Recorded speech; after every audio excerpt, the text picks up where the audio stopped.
A Princess of Mars by Edgar Rice Burroughs, narrated by Peter Silverleaf.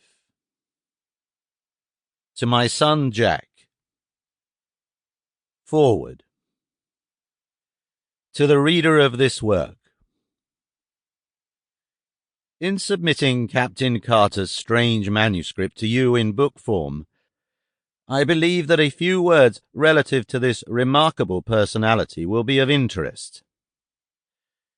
My first recollection of Captain Carter is of the few months he spent at my father's home in Virginia, just prior to the opening of the Civil War. I was then a child of but 5 years, yet I well remember the tall, dark, smooth-faced, athletic man whom I called Uncle Jack.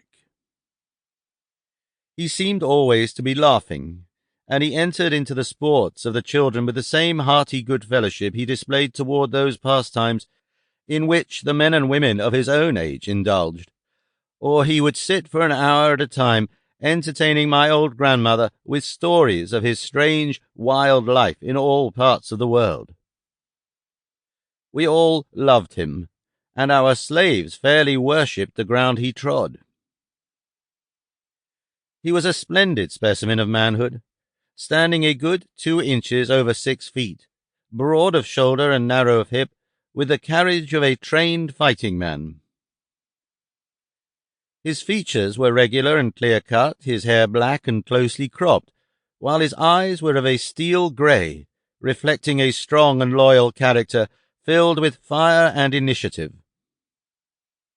His manners were perfect, and his courtliness was that of a typical Southern gentleman of the highest type. His horsemanship, especially after hounds, was a marvel and delight even in that country of magnificent horsemen. I have often heard my father caution him against his wild recklessness, but he would only laugh and say that the tumble that killed him would be from the back of a horse yet unfoaled. When the war broke out, he left us, nor did I see him again for some 15 or 16 years. When he returned, it was without warning, and I was much surprised to note that he had not aged apparently a moment, nor had he changed in any other outward way. He was, when others were with him, the same genial, happy fellow we had known of old, but when he thought himself alone I have seen him sit for hours gazing off into space, his face set in a look of wistful longing and hopeless misery, and at night he would sit thus, looking up into the heavens at what I did not know. Sample complete. Ready to continue?